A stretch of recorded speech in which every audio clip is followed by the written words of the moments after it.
Hey guys, I'm back with another action figure review, and last up in the wave before I build a figure, of course, we had the Spider-Man from the Marvel Legends Infinite Series Spider-Man Wave. This is the first time we're getting a comic-accurate Spider-Man in a long time, and people have been clamoring for it because the McFarlane Spider-Man is outrageously expensive, as well as pretty much any of the other ones, Snapshots, Sinister Six, Fearsome Foes, they're all expensive. None of them were ever super perfect, though a lot of people did feel that way about the McFarlane. And, we needed a new one. So this guy came along, and people are loving him. For the most part, he is really, really good. Some diehard McFarlane people are not feeling him, and, I can see the upside of both figures, but I'm super glad to have this guy. The previous figure that I had been using for my comic accurate Spider-Man was the, what was he called? Super Strength? No, not Super Strength, but the one with, like, the light up eyes. So mine never had proper neck articulation. It was lacking in some of the other articulation, like butterfly joints and whatnot, I think.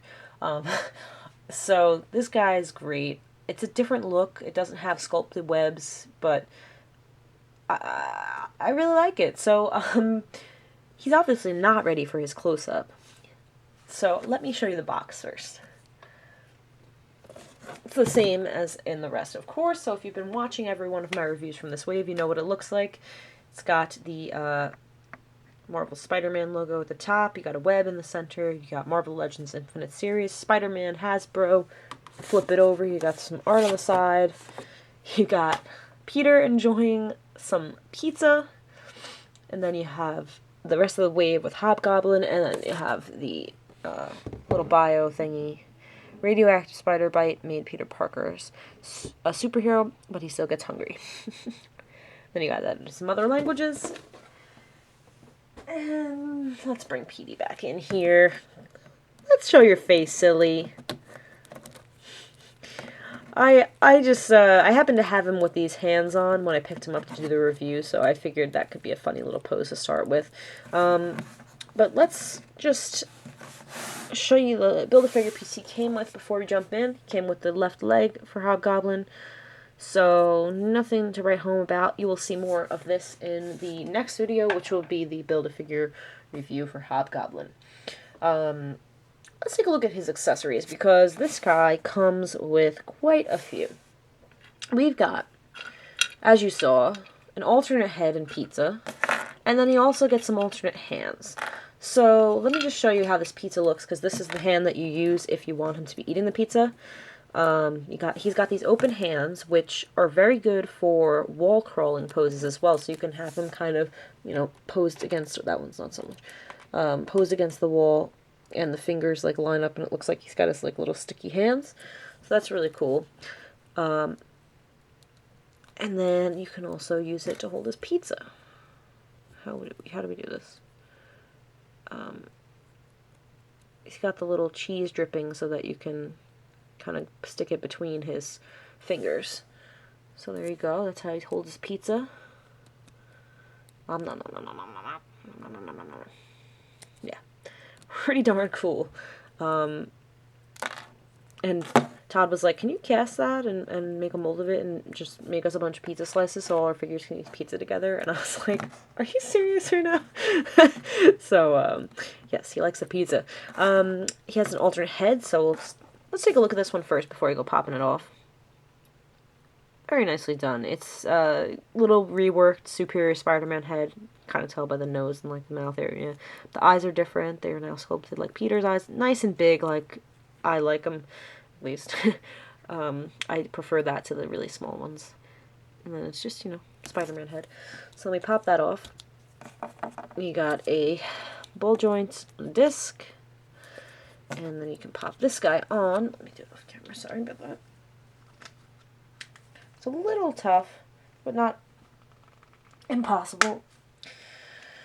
There we go. Okay. So now he has his half unmasked head, and he is super happy because he is going to eat some pizza. So I really like that head. It's a unique unique approach to a sort of unmasked alternate head. Instead of a fully unmasked Peter Parker head, you got this one, which is cool. You can kind of pose him like, not with this, but you can try to pose him like taking off the mask, or you can have him eating the pizza with the mask up, and it kind of makes sense because like how often is a hero like totally unmasked in their suit? It's not exactly safe to be walking around like that. So, in addition to the wall crawling hands that we have here, we also have, the web shooter hands for each, and fists for each. And it's pretty easy to just pop, oop, that's my light, pop them out and swap one in. Just be careful to not break the pegs or anything. So now he's got a fist. And we can pop this one out. I'm just going to not smack his head in there again. A little tougher to pull out than to pop back in. So now I took out that one, and let's give him a web shooting hand. Is this the right one? Nope. Left hand would be helpful. So pop that in there. So now he's got one fist and one web shooting hand. Super easy. Not super easy, but easy. And this head's a little tighter than the other head. But, yeah. So let's just take a quick look at the full guy here. This is, again, on... Did I say already? I don't know. On the same mold as that 2099 Spider-Man, which is the Superior Spider-Man mold with a different lower torso. It's a little bit lengthened. It's a little bit widened. I know that sounds weird, but...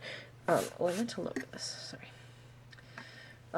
So if you stand him up like totally straight, he may look a little short-legged.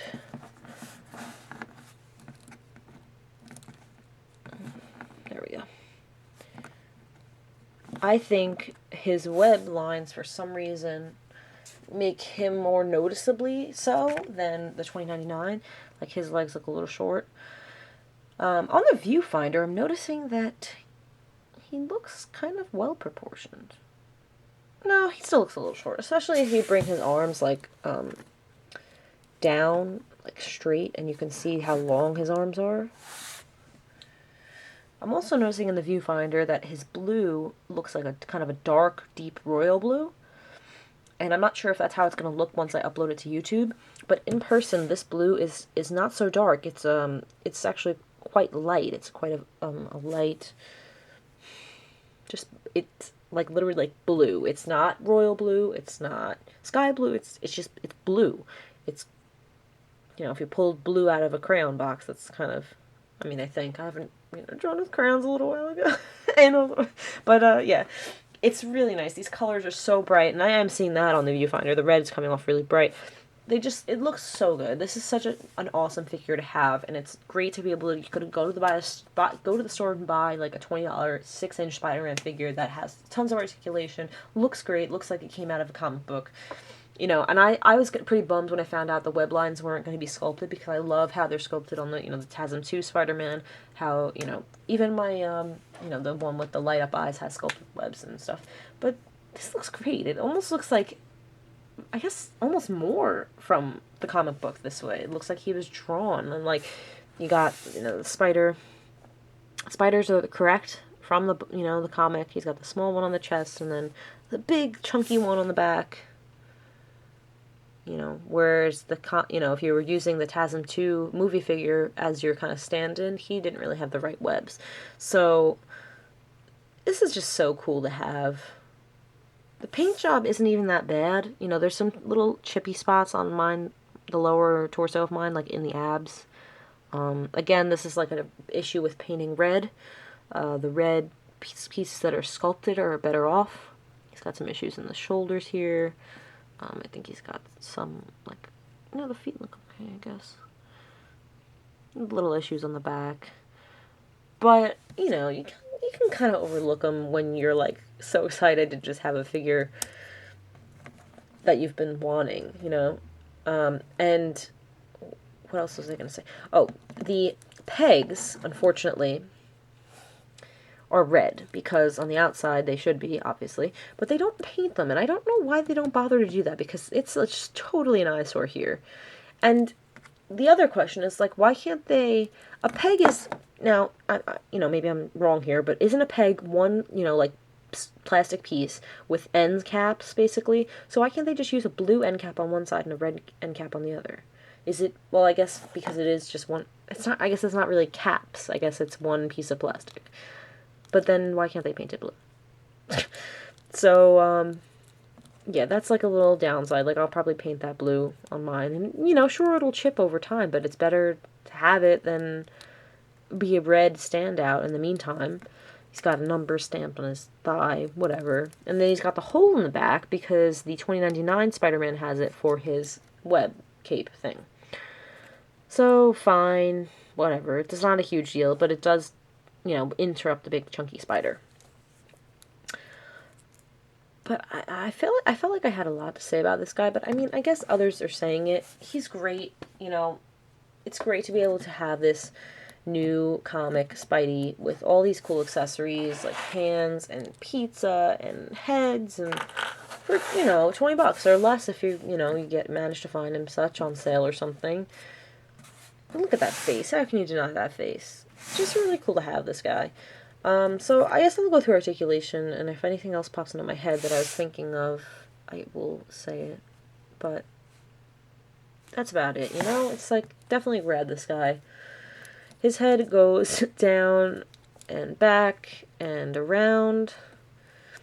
He's got the shoulders that will go up to about here and down and then go all the way around. It's got the butterfly joint that goes all the way back. You can see the joint in there is red, and then there's blue, and then they go forward, and then you can again see the same thing. So lots of flexibility there. He's got a bicep swivel, double jointed elbow, and rotation at the wrist, and a hinge as well. That's on all the hands, so be careful. He's got an ab crunch that will go this far forward, this far back, and then a twist at the waist, which can actually look pretty bad when you twist too far. I don't know what it is. Like, I don't think most figures look that weird when you do their waist twist. I guess because he's very skinny front to back, so looks a little weird. Like, if you do like if you take like a Bucky Cat mold. Obviously, it breaks it, and it has that, but it's just not as noticeable because he's, like, thicker. So this one, it's like, boom, you just, like, broke Spider-Man in half. It's kind of weird. But you can kind of try to ignore that if you're going to pose in that way. Now, the biggest drawback to his articulation being these stupid hips, where they only go out that far. They'll go forward nice. They'll go back a bit, and you can kind of twist them around with the thigh cut right there, and kind of make stuff work. But there's, I think, a few poses that just don't work because of this, because they don't go straight out to the side. You can kind of kick his leg, like, out to the side, sort of, if you, like, twist it, but not really. Like, you cannot get his leg directly out. So that's a little bit of a downside for a Spider-Man. But otherwise, you got double knees, no boot swivel for this guy, and then the hinge and rocker, which is very cool. So, yes. Hips are the biggest downside, I think, and then just, like, pretty poor paint in certain areas would be the next downside. Otherwise, I mean, this guy's really cool. Sculpted webs, kind of yes or no, it's whatever you're feeling. I mean, I kind of would have liked them, but I kind of also like having one Spider-Man that doesn't have them. Gives them more of, like, a comic-y, cartoony kind of look, I think. And, yeah, so let me know what you guys think of him. Is he your new favorite Spider-Man? Are you still hung up on McFarlane? Like, do you have another one that's your favorite? Kind of, there's some people that really like the, like, Snapshot Spider-Man better, or Sinister Six, or Fears and Foes, or even, like, Urban Legends, because he looks like he came from the cartoons. So it's all personal preference, really. It's kind of silly that people, like, fight about it. Like, oh, no, this one's still the best. I really like the McFarlane Spider-Man, too. It looks great. It has its own kind of older look. It maybe looks a little more, like, gritty, realistic, but he's also like super skinny and super expensive. So that's a downside for sure. So I really like this guy, and I'm glad I picked him up, and I got 2 in the case that I bought, so Todd has 1, and he's loving this figure too, so, you know, I definitely recommend him, if you couldn't tell. And, I suppose that will conclude my review, and I have now finished reviewing this wave, and so as long as I can get that Hobgoblin head on, that'll be my next review, and then we'll see what's up after that. So, this has been my review of the Marvel Legends February 2015 Spider-Man Wave Spider-Man figure, and, stay tuned for Hobgoblin Build-A-Figure review, and, see you guys soon. Thanks for watching, guys.